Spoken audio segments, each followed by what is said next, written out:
Negotiation is not simply about deciding who gets what. That is only the second question that effective negotiators look at. The first and primary question is, how can we create value together? How can we do better than if we stay on our own without a deal? Indeed, very few negotiations prove to be zero-sum situations. It is usually possible to enlarge the pie on the table. Thanks to a negotiated agreement, either costs can be reduced, or revenues enlarged, or other benefits obtained that none of us could have access to without a deal. And that relates to the cooperative side of negotiation, which we explored in Lecture 3 of Module 1. Remember the key message: what I need, I do not necessarily have to take it from you. I can try and create it with you. So, how does this value creation process work? The overall mechanism is based on the difference between value and cost. If each party gives away a solution that costs him or her less than it brings value to the other side, then the result of this exchange is a net creation of value. Now, that mechanism is based on two requirements. One is reciprocity. I'm ready to make an effort which brings value to you, provided you make also an effort which brings value to me. The other requirement is an effective exchange of information. Both negotiators need to understand what the priorities of the other are in order to build meaningful trade-offs. One must identify differences in preferences and then exchange between them. There are other types of differences that must be sought out. Resources differences. What resources do I have that could help the other? And what resources does the other have that could help me? Differences in time preferences. If a salesperson is in need of money now, she may agree to offer a discount if paid in cash. Conversely, a buyer may be willing to pay more if he is given a longer period over which to do so. There are also useful differences towards risks or in the evaluation of the probability of a future event. Imagine a deal between an optimistic concert organizer and a pessimistic venue owner.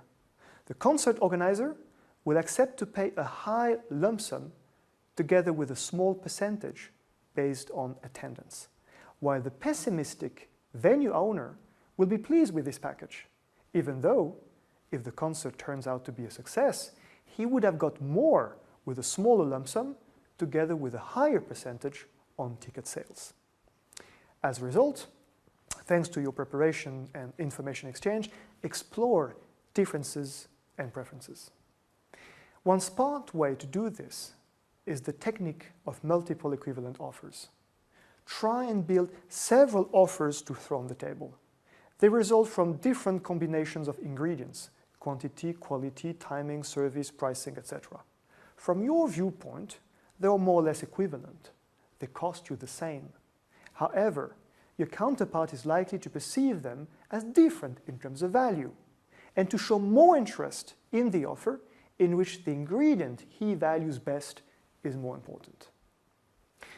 Even when you think that value creation is impossible, try and save on the cost of negotiation.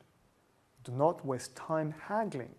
Try and establish a smart process, transparent enough so that both negotiators rapidly see if there is a zone of possible agreements and then find a balanced deal. Now, one last thing about value creation. Many negotiators, as soon as they have found an agreement, close the deal and stop the negotiation. And there are several reasons to do so. Some are legitimate, well, we have other business to get done and must move on. Others are not so legitimate. Most negotiators are under the wrong impression that in a negotiation situation, there's only one possible deal and that they found it. Or they fear that should they explore other options, the whole thing could crumble down. If you rush to the conclusion, however, the risk is that you leave value on the table. Another, better deal was possible, but negotiators failed to identify it and left the table. As a result, when you have identified a deal, put it in writing, get it signed so that everybody feels safe around the table.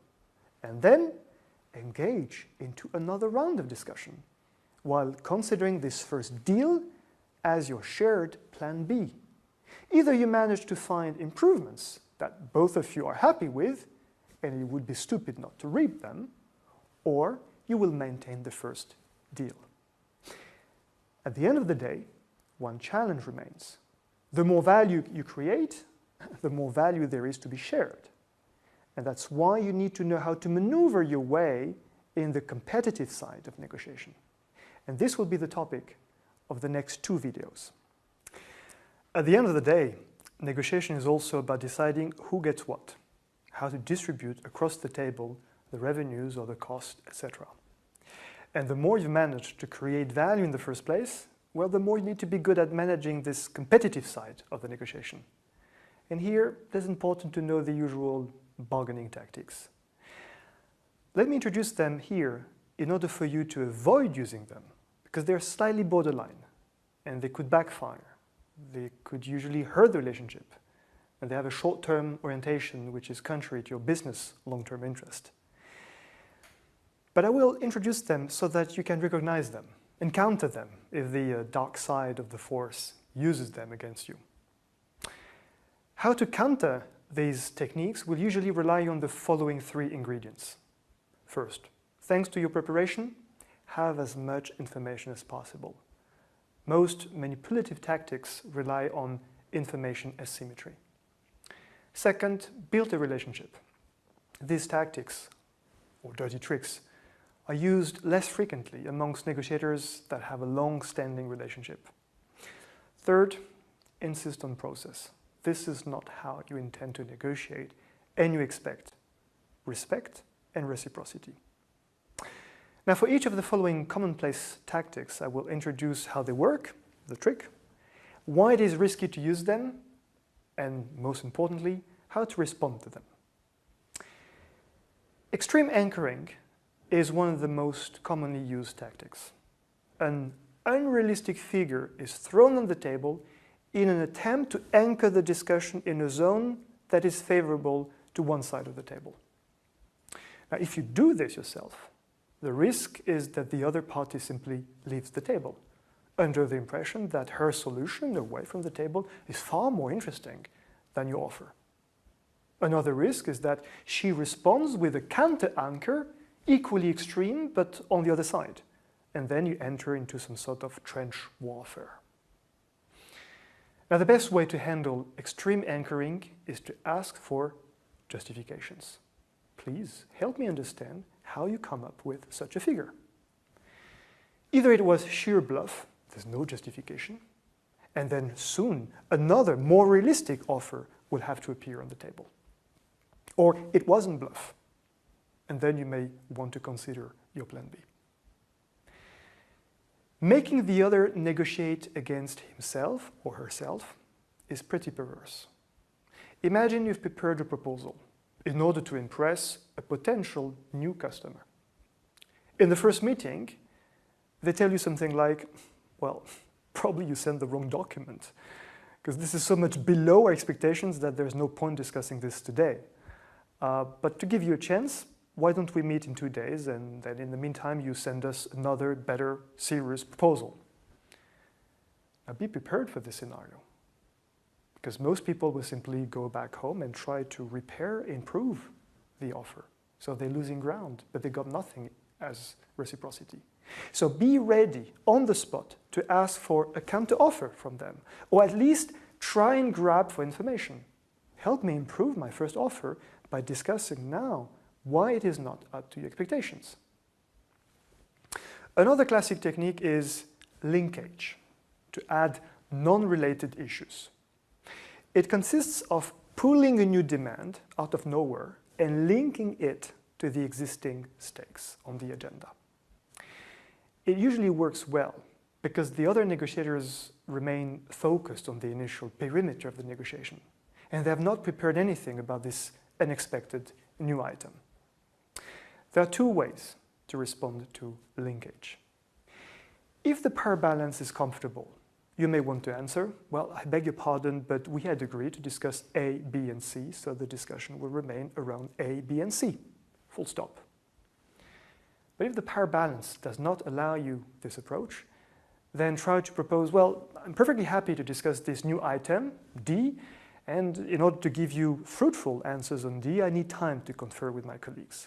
So gain time to see what D exactly means or costs. A fourth commonplace tactic is the so-called red herring. A negotiator might pretend that a certain item is essential for herself, when in fact it is not. That is the red herring. And later in the discussion, that negotiator will painfully accept to forget about this item. In exchange, of course, for a concession on your behalf, which was her real target from the beginning. I strongly advise you not to use the red herring technique, because you might well end up with the item you pretended was so important for you. If you suspect that the other negotiator is making you run after the wrong target, be curious and dig deeper. Why do you want this? If legitimate motivations appear in a clear manner, it wasn't a red herring. If it remains blurred or illogical, there's probably a red herring. In the next video, I will discuss 4 more bargaining tactics straight from the dark side of the force, so stay tuned. In this video, I will introduce 4 more ugly bargaining tactics and how to counter them as true negotiation Jedis. The good cop, bad cop tactic is inspired by investigation techniques, whereby one inspector bullies the suspect while the other seems friendly in comparison. This technique does not work so well when the good negotiator and the bad one are together in the same room at the same time, unless they have rehearsed a flawless interaction. So don't do that. But imagine the following scenario. You go to a meeting with a potential client. You encounter the bad negotiator who bullies you and has very high demands. The meeting is not productive, you're just exhausted, and in the end he yells at you, okay then, let's meet next week, same hour, same place. In the meantime, you hardly sleep. You get increasingly petrified. And then that day, already shaking and sweating, you enter the room and meet with another negotiator, the nice one. Of course, his demands are still very high, but you rapidly understand that you'd better close the deal with him today, otherwise, in the next meeting, you will have to deal with the awful colleague back in town. That sequence creates a contrast on the people dimension, so that you forget that on the problem dimension, the demands remain pretty much the same. Now, the best way to handle this situation is don't be impressed. Do not mix the people and the problem dimensions. Stick to the facts. Insist on rules of the game, such as mutual respect. And if your plan B enables it, leave the room in the first meeting. My hands are tied. Many negotiators have heard this sentence. The other negotiator pretends that he can no longer make any concession because he has reached the limits of his mandate. I would love to help, but my boss won't allow this. Do not play that game yourself, as you will appear as the wrong interlocutor with too little empowerment to negotiate effectively. What if the other plays that game? Kindly say, okay, probably we've done our best within our instructions. It is time for my boss to call your boss. Either the opposite number was honest and has reached the limits of his or her mandate, or he was playing a game with you, and the last thing he wants to happen is that his boss has to handle something with your boss that he was supposed to be doing. So his hands will magically untie. The ultimatum is another classic. The other negotiator tells you, well, I haven't any time left. My last offer is 100. Take it or leave it. What to do? First, resist the temptation to say, well, then if you say so, I'll leave it. No, your first reflex must be to compare this 100 at the table with your best solution away from the table. If your SAFT is 98, you may take the 100. But if your plan B is 102, you may leave it. Once you've done that comparison, there's a better way, even if your SAFT is 102. Thank the other for his last offer and then put on the table your last offer, 105. It is not unlikely that the other was bluffing and that he will take it. Or you might settle somewhere in the middle at 102.50, which is still higher than 102. Remember, the best way to handle an ultimatum is a counter-ultimatum on better terms for yourself. Now, the last tactic in this video must be, of course, the famous icing on the cake. At the last minute, when the package deal seems accepted by both sides, the other negotiator will say, well, actually, I would like you to add some icing on the cake. Otherwise, I'm not signing. This is a last-minute, rather small concession. And most negotiators will give in for fear that the whole cake collapses. But there is a better way, illustrating the great negotiation principle of reciprocity. I'm perfectly happy to add some icing, provided you add a little bit of whipped cream. Either he says yes, and then both of you have jointly created further value, or he says no. The icing disappears, and you've been constructive all the way through. Now, if you want to know more about the bargaining side of negotiation, you may want to have a look at Chapter 4, Section 2 of our book, The First Move.